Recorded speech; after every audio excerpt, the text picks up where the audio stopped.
post race, and then on Saturday I didn't watch anything. So then I had to blitz it on Sunday, and I just didn't have time to watch like 5 hours of stuff. Yeah, yeah, I understand. No, it was just funny in the pros game. No, sorry, you derailed me with like a long story about your watching. I was like, bro, did you watch the post interviews? No, let me tell you a 5-minute story of how I did it. No, dude. No, I just thought it was funny when Mark started crying. I was like, geez, what a bitch. He started crying. Well, like he's Yeah, no, happy I'm to be kidding. back. Yeah, no, I'm kidding. He just he was physically exhausted, mentally exhausted, and Yeah, like he probably thought he would never race again at one point. So he was just excited, happy to be back. he looked happy. Yeah, he had a great race too. Oh yeah, it's like It's kind of like we said before, it'd be funny if he just came in and destroyed everyone, but that was a low chance of actually happening. I mean, give him a month, Give him and he some will. time. Yeah, yeah, he will. Well, when he got off to that start and started harassing, I think Fabio right at the start, I was like, I know I said he doesn't have podium pace and probably doesn't have top 10 pace, but man, it's still Mark. What if he does? Well, we talked about this before. The not if it's not like everyone's gotten. Last year didn't make everyone get super good. There was no Right. standout person. Like not much has changed over the course of the last year. So when Mark was that much better than everyone, 2 seasons ago, it's not going to be that much different once he's back Dude, up. I'm really excited to see what happens to Fabio now, though. Oh, He's Fabio had is. three great races. Qatar won. Okay, he had some. I think he said he had some setup problems. He couldn't get his rear tire hooked up as well. But he still ran a pretty good race. He got fifth. He just didn't run as good Yeah, as Matt. And then he dominated the second round, dominated yesterday, and he's going now to the track that he won back to back at last year. this is so when people were talking Fabio at the beginning of last season, this is what we were thinking from him. And so if he Yeah, actually maintains that, he's gonna be a favorite to win it all. yeah, dude, the guy looks so confident. I mean, a big thing for me so far is the fact that the Suzukis are not miles better than everything else. In fact, It's I think the in the first three races, the winning Yamaha had better tires throughout the entire race than either Suzuki. it seems like all of the other bikes gained something over the past season, whereas the Suzuki's Except stayed the KTM. same. Well, and so I'll bring this up later, but there is a thing of concern for KTM that I had. It was with the new Michelins. Yeah. That's a huge deal. They pretty much like screwed one manufacturer because they Yeah, that always whole ran the hard, and yeah, now that that's tire gone. that Miguel dominated on last year, Michelin just like LOL. Well, Yeah. so Sorry, now bro. it's like I was like listening to Simon talk to Pitt, and he is just and he is like trying to talk. He's talking about the tire. He's asking about the tire, and he's like trying not to say it like bitch a bit. Just like, oh, you son of a bitch. Dude, they're probably so fucking pissed. Michelin just kind of like screwed them because Brad But actually did build also, pretty but well. also, dudes, you're the guys who developed a bike that only works with one tire. Yeah, and they ran the hard like every race last year. Right. And Mark always ran the hard on his Honda. He liked it, but they put on other stuff and they can still run. Although that being said, Brad did have a good race. Yeah, dude. I mean, when are Steve and Matt gonna just president and co-president of the Brad Bender fan club? Shit, I'll like be Like, second. holy shit, guys. Well, him and Ika like Olano, Yeah, right? but Always Ika like Olano. Ika hasn't done as well this year. I mean, I would say from lap 8 on, it was just like, oh my gosh, Brad Bender. Well, there's nothing to talk about at the front. Well, and then even in after the flag, Steve just like, and can we talk about Brad Bender? Brad Binder. Hey, I'll be the secretary of the fan club. Yeah, I like love Brad too, but it's like he's done well. I don't know if he's done much better than anybody else in the middle of the pack. No, he hasn't. I mean, it's all coming really from that one win last year. Is like all the hype around Brad. It's like the one, literally one win is his entire hype. I'm like, don't get me wrong, I like the guy, but that's all the hype is. It's one win.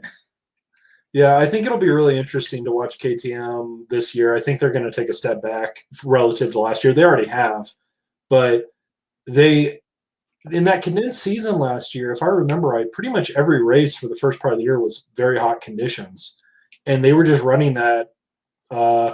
So all these other manufacturers were having big tire life problems in the hot weather, and KTM was just like, all right, well, we're just going to run that hard tire and everything.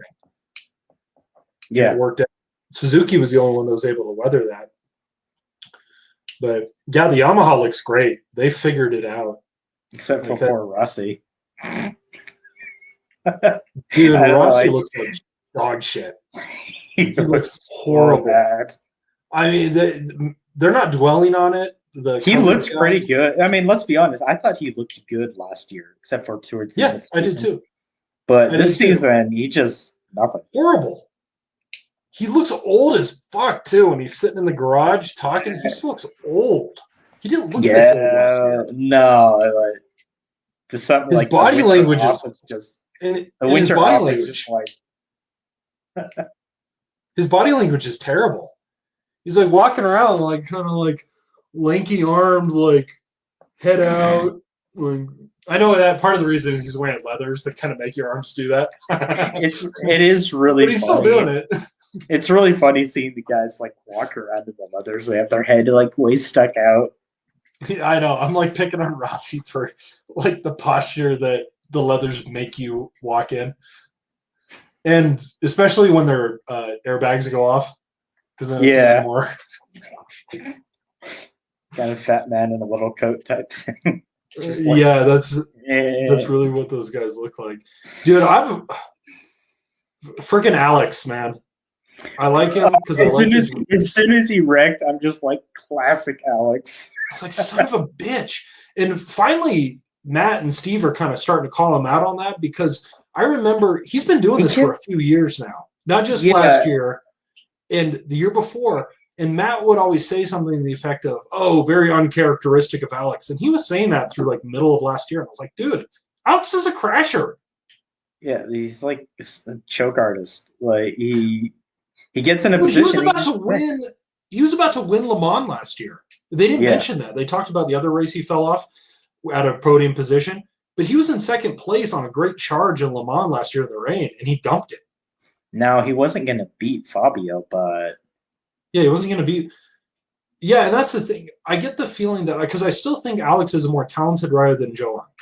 He can qualify on that bike, whereas for some reason Johan still sucks shit at getting fast laps. I don't know. Like, I don't know what to say about Johan there.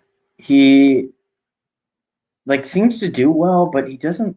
I don't know. It doesn't feel like he ever really delivers that well. Well, he's understood. He understands his bike, that bike better than Alex does. I think that's clear. I agree. And he saves his tires better. He's raced from 10th position to 9th position all the way to podium in all 3 races this year. Podium position. He didn't, he got 4th in the first one. What did he do in the second one? He didn't quite get up there, did he? No. No, so that's not right. Yeah, he didn't get in the leading group. But he understands his bike better than, and he actually does do some pretty ballsy passes at time, including the one that pissed off Jack last 2 weeks ago. And he is aggressive. He pushes people around. Not afraid to do that, but he just can't do a hot lap. He's not. Yeah, he can't. And he does okay pace, but it's not like I don't see it as like winning pace. This is why this last year it's like he won the world title. It's like the defending world championship. I'm like, if any one of the other guys actually was like we have several guys that won multiple races, and then yeah, they didn't keep their consistency, but it's like he was about to win the whole thing with never winning one, which is just like, come on. I see what you mean. It's like, yeah, and he did have that other race though when they red flagged. It was the Zarco Franco crash. Yeah, That he was out in the lead. Remember, that was the one he was out in the lead and Taco was behind him. yeah, because that was going to be Taka's first podium. I remember that. Yeah, that was the one where Taco was like, "I had winning pace," and it's like, "No, you didn't, bro." But you had podium second place pace. Yeah, you had second. Johan was too good that race. But so we'll see. We'll see. Remember, Johan's still really young, but yeah, the fact is, to your point, Fabio won 3 races last year and had a really shitty second half. And then Franco had won 3 races and had a really shitty first half. But both those guys like demonstrated, I would say they demonstrated more brilliance in a given race than Johan did. So I just don't see him holding on to his title this year or ever really sniffing it again, because I just don't he doesn't seem like that type of rider. Unless he figures out qualifying. If he can figure out qualifying, he might always be in the top fighting for the podium. That was always the thing with the Suzukis we talked about all last year, is they need to figure out qualifying, and then they'll be able to win. Yeah, and I'd have to ask somebody that knows that bike a little bit better in its history, but I'm trying to think, is that bike so different than the Suzuki that that Andrea Iannone used to qualify consistently in the first row on? I don't know if that might have been before you started watching, but his last year at Suzuki before. What's weird is it's not like, especially maybe Mir has some issues bringing the hot lap, but Alex can bring a hot lap.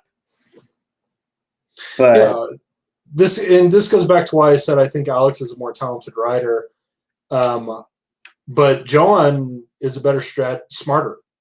He understands his bike better, tire life. Alex roasted his tires trying to chase down Fabio. And it's like, dude, Fabio's running a pace that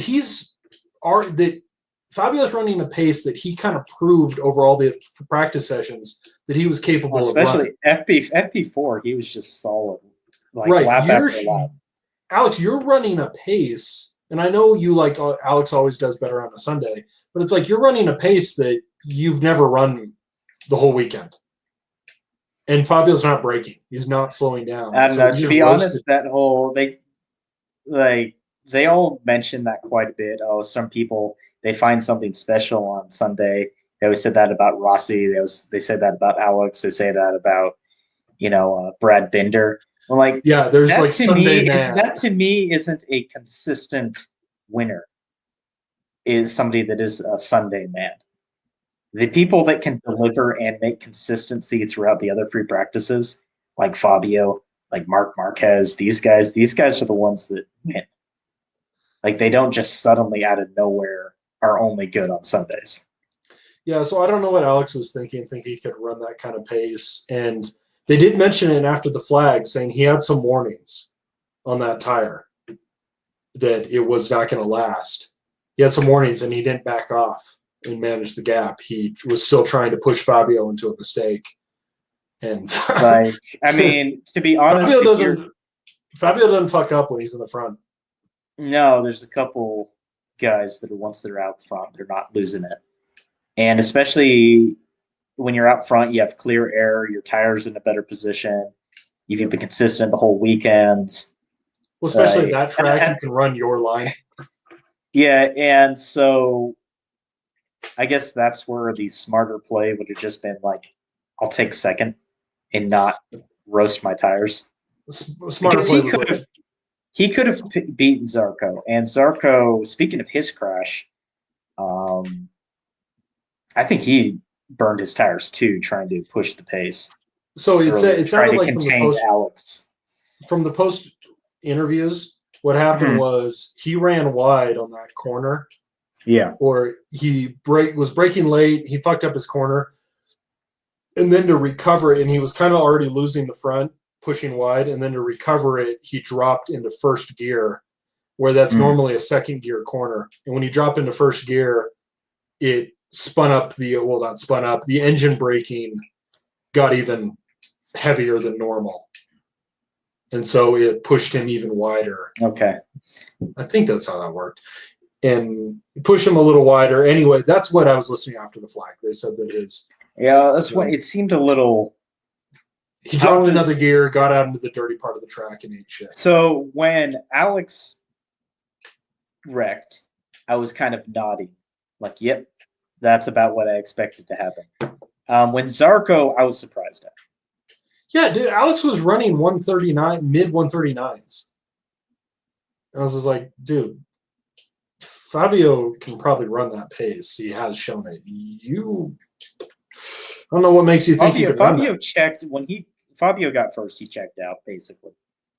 Like he was just cruising. It's like Alex was like, "Oh, I'm pushing him." I don't think you were pushing him as much as you think you were. Oh, I screenshotted something that I thought was freaking awesome. I'll share it on here real quick. Before this was Fabio's pace before he. This was Fabio's pace before he checked it. Before he checked out. Before Rins fell.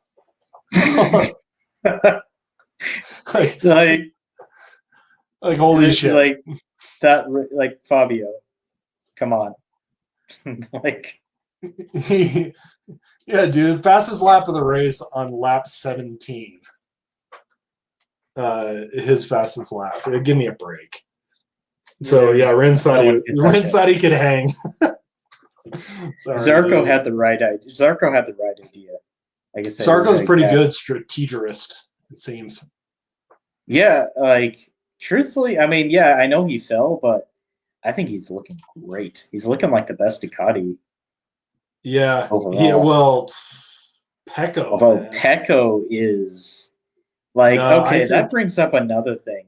Remember, Pecco took third in round 1. Yeah. Had some trouble in round 2. Clearly was the fastest. He might have had something for Fabio. So I thought it was a little weird.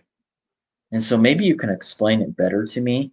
But I didn't quite understand why they went to the current yellow flag rules. It was last year they changed that. And that's, to me, when I see they raise those and bikers get through, why should that lap be canceled?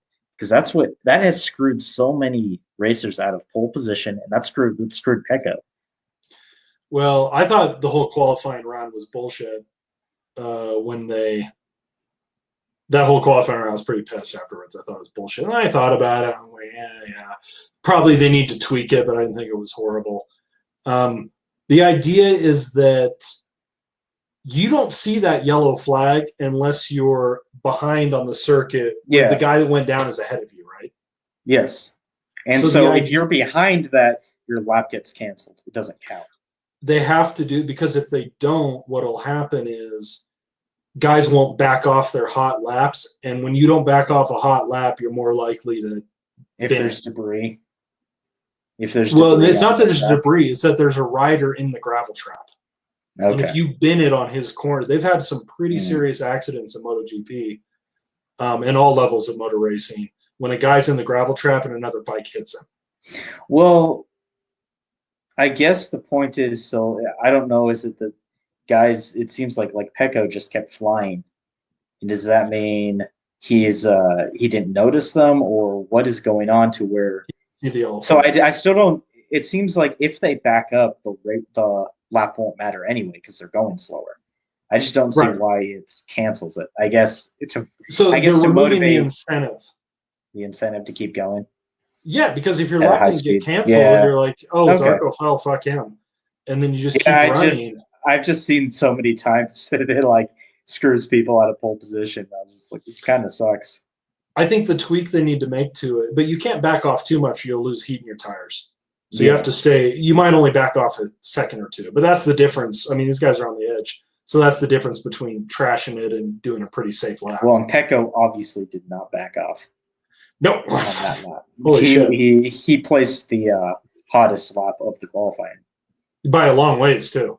Yeah, I mean, Mav got screwed too from that Mav had a pretty fast lap too. He was like 3.88, I think. That was actually under Fabio's time.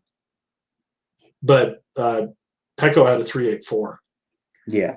And what I thought they should do, so the reason Pecco didn't see it is because he was already committed to the corner. Now, I thought this would be an interesting thing to bring up when Greg was here because he's new. But they did Bennett's Bike YouTube channel did this kind of cool little video, and I think I told you about it once, where they put pupil eye trackers on riders at the track. And they did a first-time track rider. They did a track day hero, the guy that just is he's not a racer, but he's just great on a track. And a pro racer, I think a guy from British Superbike. And they tracked their eyes over the course of a lap.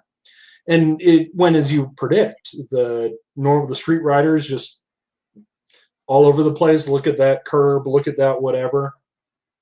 The track day rider, he kind of glances off from time to time at the scenery. The racer is locked in. His eyes are laser focused on the farthest point he can see in his corners, and he never deviates.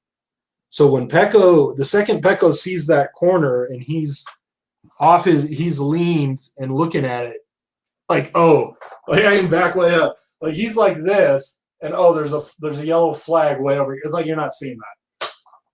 So yeah, do they need to have like stuff on their heads up or something too? I don't know because I don't want more shit on their dashboards and on their. I'm sure you'd have to ask a racer for sure, but I wouldn't want more shit on my dashboard or my helmet.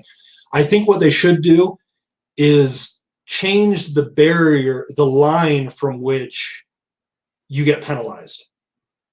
So Pecco, and they could do this track by track, corner by corner. They could essentially say, this is the line for the yellow flag. If you're past this line when the flag waves, even if the flag's ahead of you, if you're past that line, you don't, because that was right ahead of him, wasn't it? I think the current line is if it's in your eye line, you get a violation. But I think you could look at that corner and say like, okay, the racing line means you are committed to that corner well back of where that yellow flag station is. Yeah. So it's almost like to riders that are already in that position, they should say, okay, you don't get a yellow flag because we know in this track in that corner, you're already committed, you can't see it. But if you were like on that, I forget what corner it was and what it was like before that, but if you're like coming out of your exit on the previous corner and the yellow flag is up and you blow through it, yeah, then you get the violation. Because I mean, I'm not going to sit there and say they shouldn't have the violation at all. I kind of thought it was pussy shit. I understand. But it's kind of watching. It's kind of annoying, but I understand now. It seems pretty widely agreed that that's how it should be. So I'm not going to. There doesn't seem to be. Well, I don't see anyone talking about it. Meaning nobody sees it as an unfair rule.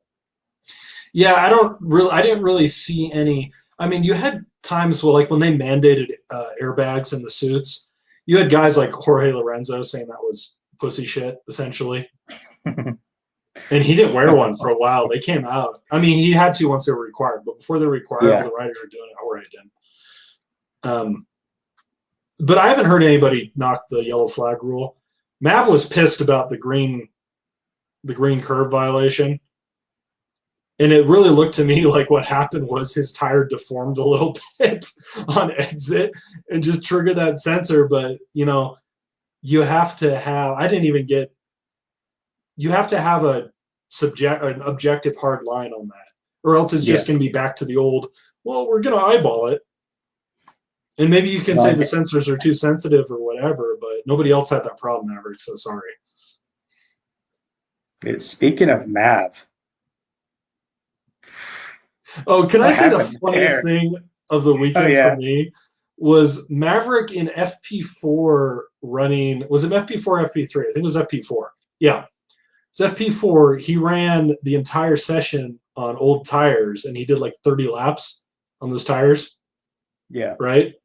And then Matt and Steve are like, bro, why are you running those tires out to 30 laps? The race is only 25 laps. And then in the post-race, in the rider roundup, you probably didn't watch this, in the rider roundup at the end of Saturday, the girl asks Mav, she says, okay, why were you running old tires? He goes, well, the race is 30 laps. I had to run.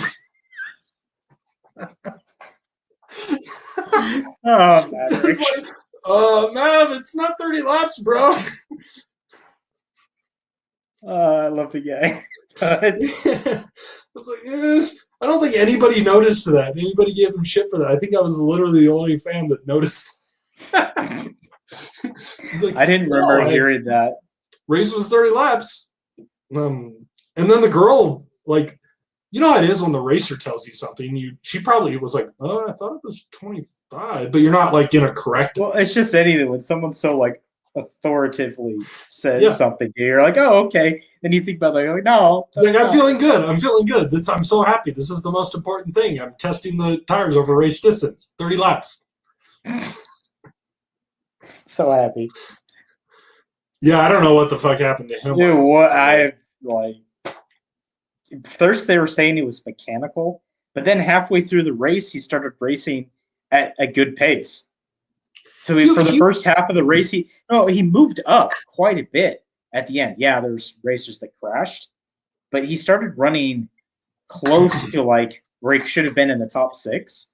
But then for the first half of the race, he just was like cruising, not doing it. Yeah, he had top 6 pace. I mean, he was running that practice session I mentioned. He ran low 140s the entire session. So I was actually thinking race. I was ready for him to run a pretty good race because he was running low 140s on 30-lap tires. And then he couldn't sniff the 140s pretty much all race. Yeah, it was only towards the last half of the race that he started moving up the field. But what happened the first half? Like, I don't know if anybody knows. Because at first they were talking about mechanical, but obviously it wasn't, or else he wouldn't have gained speed the longer the race went. Yeah, he said after the race, no rear grip. And it's like, all right, that's just like the generic Yamaha. That's like the generic Yamaha excuse. Why did you gain speed then, bro? Well, sometimes different stages of the race, guys complain, but I just don't. Nobody knows what happened to him. Yeah, I mean, I think a lot of it was psychological because he was so pissed about his qualifying. Like I'm still pumped for Maverick, but I think he'll be good next round. I thought he ran great races in rounds 1 and 2. He looked good. He actually ran good qualifying. He just got unlucky on the yellow flag and ran a millimeter too wide, and here he would have been on the front row. So I think he's still looking good. He's not looking Fabio good, but he's looking good. Speaking of qualifying, do you like Marc being a huge punk and following Joan and then acting? Marc has done this for, like, he's like, well, I'm coming back from it. He's such a freaking punk. This is why people hate you, Marc. Like, I like you, but I'm going to tell you, this is why people hate you, is because you come out, you tail Joan, you get a tow for Joan to get around the track, and then you try to get a tow around Alex in Q2. And then when they ask you about it, you just go, hey, I'm coming back from injury. I got to follow somebody. I got to know this track. As if you didn't do that all the time when you were at your best. He does it all the time. People forgot it. And he also does it more than everybody else. And he wants to act like he is a punk on the he'll shove his way through things. Yeah, he is a punk. See, that's why it's one thing to be kind of a little shit and like troll people like that, which is kind of funny actually. But it's another thing. But the level of hatred goes up when you act like you weren't doing anything wrong. Yeah. Which actually makes the mind games even better. Because he 100% is doing it to be an asshole, and then he's feigning innocence to be a bigger asshole. What kind of, it's like, well, what are you going to do? He's like world champion, just like many times. Yeah, and again, I like Marc, but one of the most satisfying things I saw in qualies 2 years ago was when he tried doing that to Fabio. And Fabio went like, all right, let's see. And then Marc dumped it, trying to keep up with Fabio. He was trying to get a tow, and he couldn't hang because Fabio was just too quick at that track. It was great. Matt mentioned it when he was talking about Mark Highsiding trying to stick with Fabio. So it was good. I mean, it's kind of like, what's the saying? Good for the goose, good for the gander, whatever. Yeah. Get what's coming to you. So I thought it was funny. Johan was like trying to act like he wasn't irritated, but you know he was. Yeah. And then Alex and Mark coming to a standstill, almost leaving pit lane when Mark was trying to follow him. It was pretty funny. Yeah, I mean, it makes it interesting. So, like, I don't care. Like, you're a pro racer. Yeah. I don't give a crap if somebody's following you. Well, yeah, Figure it out. It's like in any sport. It's like when like golfers in sport, they complain about crowd, they complain about rain. It's like, oh, like this course is good. It's like you're a pro golfer, get over it. I've never heard. It's just like, yeah, I've never heard Mav or Fabio bitch about being followed. No, I don't hear most racers do that. Yeah, most of it, because it's a bad look. You don't want to admit that a guy did something that. Well, everyone does that. Like, it's not like nobody follows other people. Like, that just happens. So it's kind of a weird thing to kind of complain about. There's always Maverick has other weird things that he complains about. He doesn't complain about that, but he does really funny ones. Like the whole last year complaining about the Moto 2 before.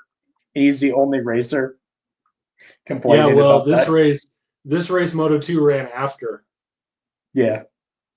That's why we didn't get that's why in the post-race press conference you could hear the bike screaming over, and they didn't have Steve running it because he was calling the race.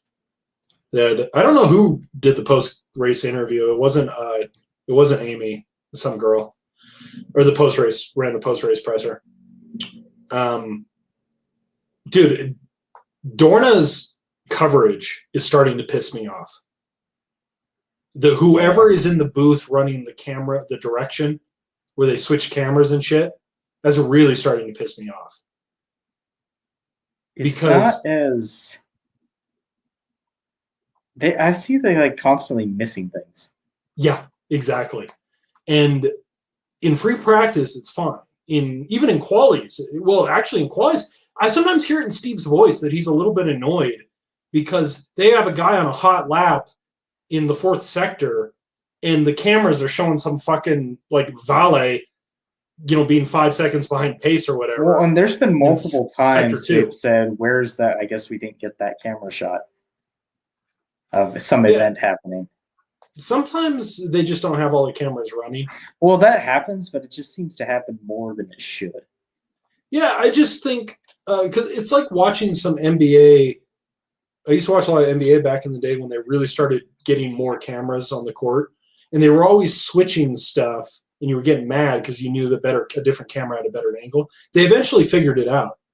They need some better pros in here because, I mean, the race is going on, and I started yelling because I missed it. There was a couple overtakes that, like, Jack overtook. I can't remember now because at what point in the race or who was passing who, but it was like a third into second and then the second back into third. Like there was a couple quick overtakes and it was showing fucking Pit Byra watching the monitor. Yeah. I was like, why am I looking at KTM's garage? I don't care about these reaction videos. Unless they're rider like high sides and cartwheels, I don't want to see the garage reactions. Well, that's the funny thing. During the race, you see that multiple times. Like it kept showing like Pekka's sister and such like that. It's like, why do we care? And she's not even hot. Like, I know the thing. If you got like a hot girl in there, you're gonna freaking flash to her, just like they've been doing that. Actually, they've been doing that the first few races. They kept doing the same thing.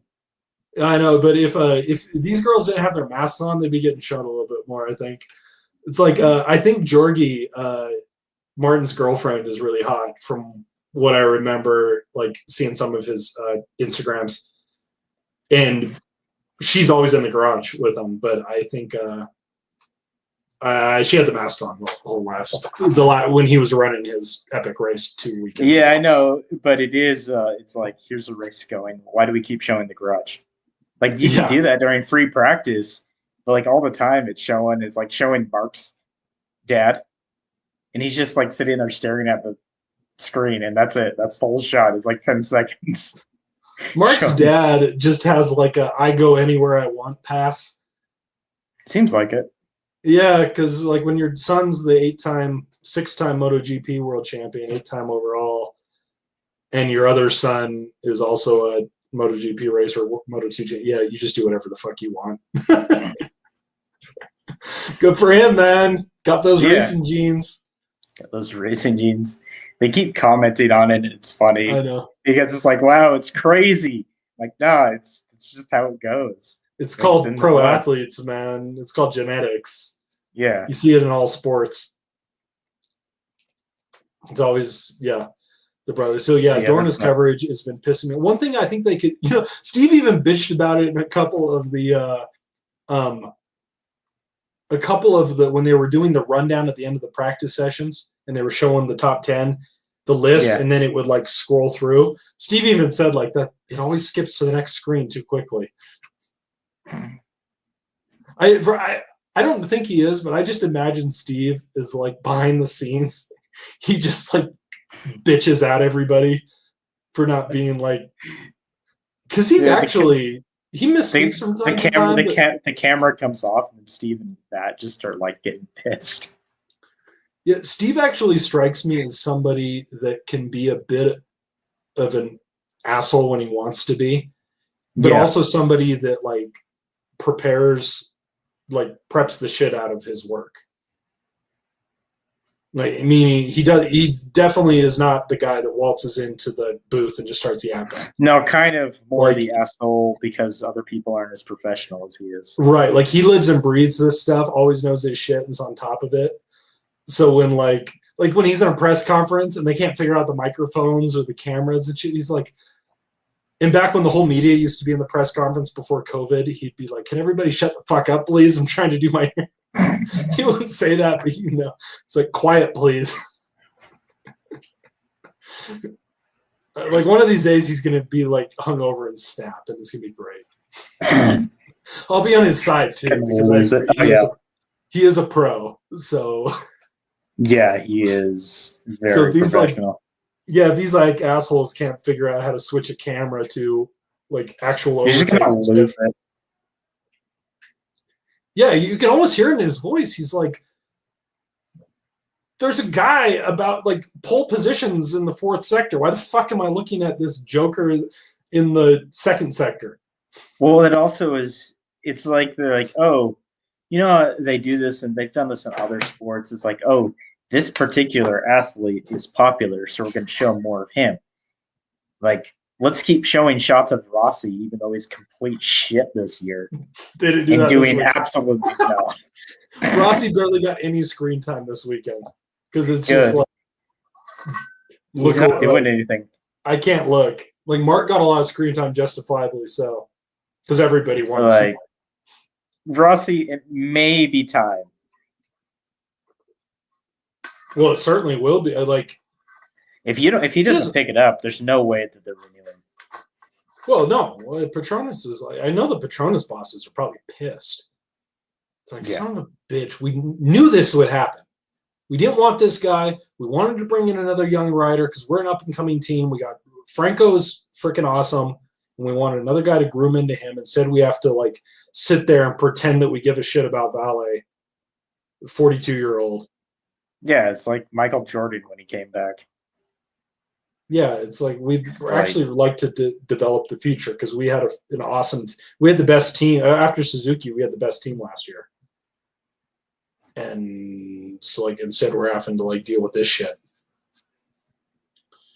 Yeah, so no, I just like I even if he starts doing better, I'm just like, all right, guy. I know you're crazy, but it's time.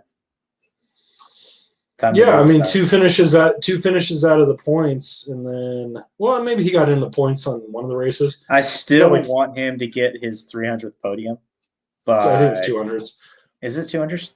Yeah, I still would like him to get that, but he won't. There's no way. I don't think so. I think at this point, there's just too many good people. Like, Dude, he'd as have to long race as out of his mind one last time to do that. never say never, but I don't think it's gonna happen. I mean, he was looking pretty decent last year, and he never did it. He wasn't able to get it, and he's looking crap. Yeah, and he this year, crashed so- out of podium contention at least once last year, maybe a couple of times. Yeah. Yeah, well, whatever. Like, sayonara. All his proteges are doing quite well, though, because, I mean, look at Oh his yeah, proteges. He's got now his brother, but Pecco and Franco. yeah. Two of the Pecco's a easily demon, two of man. the best ones. Pecco is looking great. Yeah, I mean, if Zarco had I it, mean, because Zarco because Zarco fell. felt Yeah, he fell in and he can't get up. I actually think Pecco's having the better. Pecco looks as the top Ducati right now in my mind. Because he had a third place. He had a third place in Qatar 1. He didn't fall in Qatar 2, and then he ran from 10th to second. what it may be that Zarco is having a better time, but I do watching them. It feels like Zarco is really having to put more effort than Pecco is. I agree with you. Pecco looks more Pecco is natural. it just seems smooth and easy for him. He looks more natural on that bike, and like, sorry, Jack. Oof. Bro, what is that was my last thing on my list I wanted to get to. Jackie. Dude, Oof. like, there was no one to blame for that wreck but him. He looked like he grabbed too much brake and blew out and lost his Not front. just this race, like every race this year. Well, yeah, and I think we were talking earlier last week, and I was right. He did come in 9th in both races. Okay. Yeah, so yeah, he looked like shit. Like he's supposed to be. Like, he hasn't been on the front row. Last year he was looking good, especially toward the end of the season. So with Davi leaving, Ducati's like, he's the next rider, so they pushed him up. But yeah, how could you looking not? Way better. Well, and it's like, how could you not take another step? I mean, as good as you did last year, the Ducati is probably a little bit better this year, and you're on the factory team. So and how could you take a step back? And he is setting hot laps, but come race time, he doesn't have anything. Yeah, I mean, who knows what will happen? Give him a couple more races, but whoosh. We talk about Ducati, not being the most pleasant garages to be in. Oof.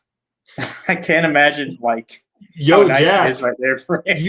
If you run the season like this, they'll fucking put you're Jorge Martin in there next year.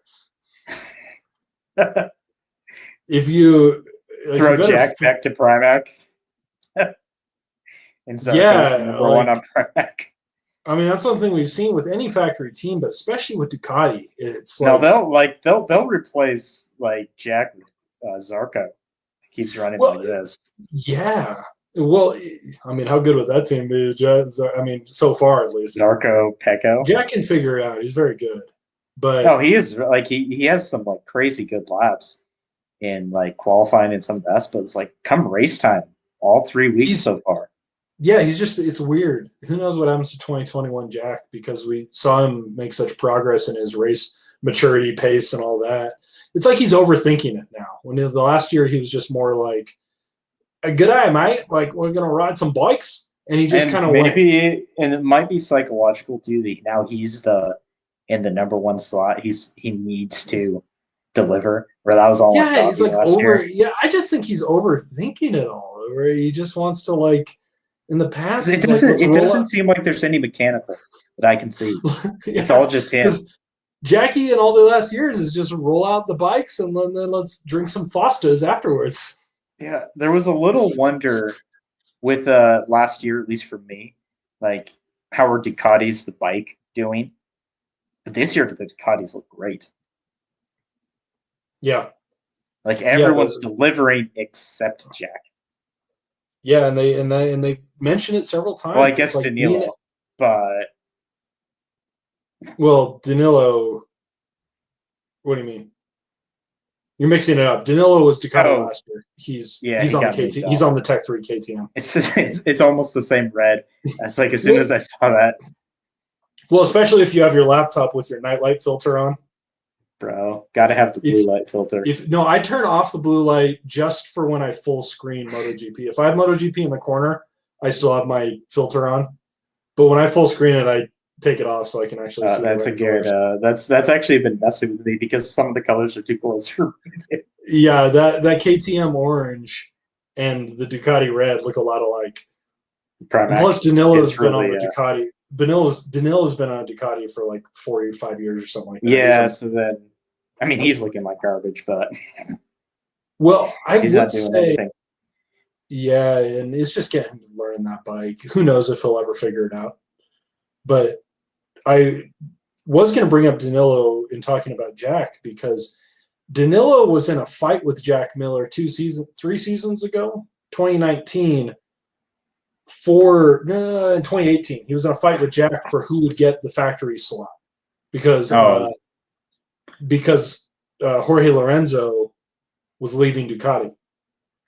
So that was the year that Jorge had been bitching for about 18 months about how the Ducati fairing and the tank wasn't set up well to give him relief over the course of a race. He'd been bitching about it, and not turning in any good results. And then finally Ducati gave him the tank he wanted, and him and Dave started dominating. It was like every race was like him, Dave, and Marc. And he had a couple of back-to-back races where he blitzed out ahead of everybody. Just looked like a new rider on that Ducati. But it was like, oh, too late, Ducati. We already told him he can't come back next year. Because typically Ducati, they got impatient. And like right as he's figuring it out, they bounce him out. Like, I wonder if someone that knows the history of MotoGP, more than us, would say how often Ducati's done something like that. Freaking dickheads. You had Jorge Lorenzo in pretty much near his prime, and he had finally figured out your bike. And then you just bounced him out.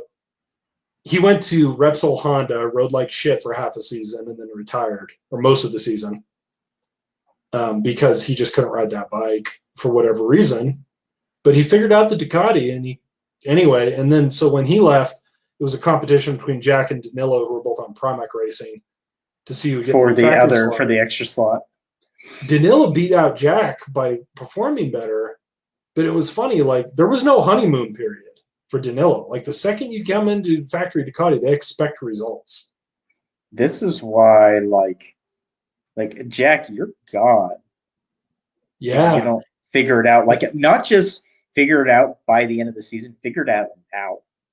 Yeah, you guys, it's got to be soon. And Danilo, that was really hard on him because he couldn't perform.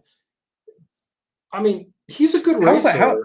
He didn't take a step back when he came to the factory. He made a little step up, but he's not going to turn into another Dove when he comes into Ducati. He's still Danilo. Like, I never thought that... Like, Danilo can be good, but I never thought of him as, like, top racer. Yeah, I mean, he only won, in his 2 years on factory Ducati, he won 2 races. He won... Were they both Mugello? Races? Yeah, he won Mugello in the dry. It was an amazing race. And it was the last lap battle. Well, I mean, in down the start-finish straight, going into the final lap, you had Dove, Danilo, and Marc 3 abreast going down the start-finish straight into the final lap. So it was a pretty epic race. And Danilo pulled it out. Marc took second. Dove took third. And then he won last year in the wet. He won that French Grand Prix. That was pretty awesome. But he already, like, once he won that Mugello race, he's like, all right, I'm out. Like, I've reached. So Davi's dream was to win world titles. Danilo's dream was to win a race, which is fine because he's not a championship rider. He's a very, very good rider. Yeah. Obviously, he's been in MotoGP for several years. And you can't have a. I mean, and that's fine. The MotoGP is never going to be filled up with full of championship riders. There's always just going to be a few that are really the championship level. Yeah. It's the same in every sport. You have franchises that yeah, they lay awake at night hoping they can be world champions, but in the end, it's like you're a contender or you're not. And guys like the Suzuki rider, pretty much all the factory riders should be world champion contenders. And then a handful of satellite riders, well, maybe just Zarco and I would say Zarco and Franco are the only two satellite riders that are actually could be championship contenders. Trying to think if there's any. No, the Honda two, like Alex and Taka, they're not. They're win a race guys, not champ. At least not right now. Not yet. I don't know if Taka will ever be, but Alex certainly can be. Taka's not a championship rider. He's a very, very good rider. Hopefully, will win a race or two in his career. But he's not a championship rider. Who knows with Alex? You know, sometimes the bike could click for him, and he starts turning. He started looking great at the end of last year. Yeah, so we'll see. We'll see what Alex can do. And Pole, I expect Pole to like win a race or two this year. Maybe not two. He certainly has the. Start getting. He needs to start getting podiums here, and then I think he gets a honeymoon period of maybe another race or two. But if he's not in podium contention after that, there's going to be like inquiries. Because I know it's a new bike for you. And like Steve said at one point, Mark's been on that bike for 9 years. Pole's been on that bike for 9 weeks. Yeah. So I think he can figure it out. I think he's good enough to figure it out. Really overall, there's only one person I'm just like really, yikes about, and that basically is Jack. Yep. Like overall across the entire field, the one that's like huge disappointment is Jack. Jack's the biggest disappointment so far. I guess you can say Rossi, but kind of expected a little bit. I didn't expect him to be this shitty, but like no one expected him to be good. No. Everyone expected like around 10 to 15, P10 to P15 all year, and maybe a few top sixes and hopefully a podium. That's kind of what everybody's expectations were for Rossi, and he still could make a step, but I think you'd really have to have somebody that's an expert, a longtime expert in MotoGP to really say like why Rossi, besides just getting old, like what specifically about the bikes and the tires has made him not be able to. Because I mean, if we remember last year, he was turning in the fastest races of his career, the fastest time, and yeah, he was going faster than he's ever gone at those tracks, and in some cases, he was beating. And he was qualifying good. Yeah, and he was beating old track records. Yeah, but they weren't the current track records because everybody else was a little bit quicker. But he was qualifying like Q2 quite a bit. He was there quite a bit, but now he's just. Yeah, so we'll see if he can't figure it out, man. But is it the change? So he went to the satellite team. Obviously, is he using the same bike as last year, or is he? Okay. Oh yeah, that's why Frankie was so annoyed after Qatar won, because he's the only Yamaha rider that doesn't have the newest spec. And they're making him like test their front hole shot device. Yeah, and they've said that. It's like, well, we need someone to test it. It's like, yeah, bro, you're on a satellite team. Well, not only that, I mean, truthfully, Yamaha has some pretty good talent. Yeah, well, I don't blame Yamaha for not wanting to provide everybody with factory spec, because it's not like they can't afford it. They're Yamaha, but they want to be able to use those other bikes for development, because their concern is their factory team, which is won the first 3 races. Yeah, and I'm sure it's hard on Franco, because especially skill-wise, he's definitely up there. He's not as good as Fabio. Probably not as good as Maverick when Maverick is dialed in, but he's certainly better up there. But that's the problem. He is probably the 3rd best rider on Yamaha. So yeah, 3rd best in Yamaha, but he's a high end overall in MotoGP. He's one of the top riders. Yeah, top 10. definitely. He might be better than both the factory KTM guys. He might be better than Pol Espargaro too. So you're only looking. He's probably better than Jack Miller. So you're really only looking at like 4 or 5 riders that are definitely more talented than him. And he just happens to be the 3rd best Yamaha. And it just happens that Yamaha has 3 of the best 5 riders or whatever. Yeah, and I think he wouldn't be as annoyed if his teammate wasn't riding like shit and also had the newest bike. Yeah. I mean, Rossi's... I mean, frankly, if Rossi was gone and Yamaha picked up another rider, Franco might have gotten the newer machine. Yeah, maybe. I wonder if that's a good point. I wonder because I'm sure they knew what was going on with Rossi well before the end of the last season. Yeah, but it's like Franco. If we give you the newest spec, who's gonna like? I guess they could give him the newest spec and still make him test shit. But I don't know how their development works. I like this. That would also be weird. Are they the only? That would. All the other satellite teams, they don't have every single rider running the top spec. I think Pramac does. No, Pramac doesn't. George G. Martin doesn't. I don't think so.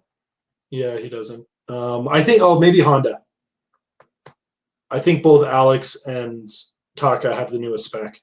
Yeah, Taka. Remember, they did upgrade Taka because Taka was on the older spec. But although I don't know if Alex does, because I thought when Mark was coming back, he said he was going to ride his brother's bike to start. I think they did give him like one of Alex's bikes or something, and then they put obviously the Repsol fairings on it and the Repsol tank. But I think for this race, not for the race, but I think in FP1 or something. I think he was running his brother. He said he did, in an interview. He said he was running his brother's bike. Okay, because they were commenting that he was running. What's his name? They're running the same setup as who replaced him? Paul. As temporary? No, temporary. Oh, Stefan. Yeah, because he was. Okay, I could be wrong. They commented repeatedly. They asked, and then they interviewed and said that they were using his setup. Yeah, maybe his settings. Yeah, I don't know. But I don't know what bikes. I don't know if Stefan was running the newest spec Honda or if he was running the year-old one too. I just don't know. Wow. But either way, I'm not the point of that saying all that was I'm not positive if Alex has newest spec or not. But yeah, I mean, I don't know how Yamaha's development works or whether they want Franco when they're testing new parts, they want the baseline of the old bike to see the difference. So that's why they have to keep them on the old bike to test their newer parts. But maybe they just don't want to spend the money. They have a reason. Maybe they just have corporate guys that are cheapskates. And to my knowledge, Yamaha aren't assholes like Ducati. But no. Yeah, and Franco had a good race. He had a good race. Yeah. Top 5. His first 2 were a little rough, but it sounds like first one he had. We knew he would figure it out. There was no question. Yeah, and the first race was a mechanical. Yeah, his front hole shot device was stuck. Which I mean, Yamaha needs a front hole device. They look like shit off the line. Yeah, it's actually fun. I was watching the start replay again, and Steve and Matt were saying that Fabio had a good start. He just got swallowed up by everybody else. And I was like, yeah, he didn't look that slow, but I saw a big black streak behind his tire off the line. He was the only bike in the front 3 rows that left a big black mark. Yeah, so clearly he kind of screwed it up and got a lot of rear wheel spin off the line. Yeah, there were a bunch of riders that got up to him, and he was in the front. So it's like he didn't have that good a start. Yeah, and that's he screwed his start a little bit, but whatever, he came through. He should just be glad Pecco was not on the front row with him because Pecco would have been, 5 bike lengths ahead of him. If that yellow flag, Pecco probably would have won. He might have won the race. So. But Fabio taking second would have been a really strong result too. So yeah. Alex still would have dumped it. So I still would have dumped it because those were the only two guys. Pecco and Fabio were the only two guys that could have run that pace. Yeah, and Zarco, little difference. He would have gotten third either way. Yeah, should have gotten 30 either way, but. Well, I'm kind of. I don't really have anything else I was going to talk about. No, I kind of got through my list. We have the things moving forward to next race. Really, for me, are like Jack. Really Jack and Maverick for me. I want to see what is. I think those are the two biggest things: Jack, Maverick, and obviously Mark. Yeah, but Mark for me in my head is a given that give him some more time on the MotoGP bike, and he's going to get back to normal. Well, and I'm really anxious to see what Fabio does in the track that he won back-to-back on last year. Remember, he won the first one because Mark dumped it. And then he won the second one convincingly. If, Fabio can start off, that's three wins right off the bat again. I might be actually rooting for him to do that just so he has enough distance between him and when Mark gets back all the way, because Mark's going to go on a mad charge. Season. Yeah, as soon as he might actually get a championship that comes down to the final races.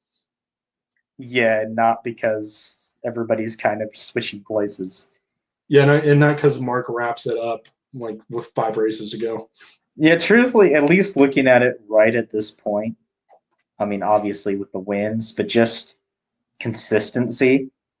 Fabio, maybe Pecco, look like the biggest challenges to Mark when he's back to 100%. Yeah. I guess the only other thing I mentioned is I was going to give my preference for what I think are the best looking bikes on the grid. First place, the Repsol Honda. I really like the orange. I just think it looks badass. And the shape of the front fairing. I just like the nose on it. And it's not just because I ride a Honda. And second place is that KTM Tech 3. That freaking bright orange. I like the That's KTM. A badass looking bike. It looks better than the factory bike. And then third place is the Ducati factory. It's just classic with the red. And all the classic look. Yeah, but I've always liked Mark's Repsol Honda, and that's the reason why they have had essentially the same color scheme for 20 years because it does. It really does, and it really sticks out too from the rest of the pack. Yeah, the Repsol Honda, man. That's been the premier factory team in MotoGP for decades.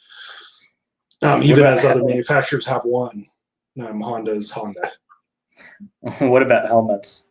I like Fabio's a lot. Fabio's is badass. When he puts that head down, you can see the eyes on there. And actually, I do disagree with you. I like Frankie's helmet. No, I like it. I just think it's just funny. Yeah, it's just funny how Steve has to mention every freaking time about his dual heritage. It's like, all right, cool, dude. Every single time. I don't like Mark's spider thing on his head. I don't think that looks that cool. For me, Fabio's the best. Yeah, Fabio's clearly the best because it's just that cool, it's kind of an Aztec looking mask thing. Yeah. When he has his head down. Yeah. Well, I'm impressed. This was a good time, and I think I'll be interested to watch this back and see how it sounds. But where's the freaking stop? We'll see. I think we filled the time pretty good. I think adding Greg again will stopping stream now.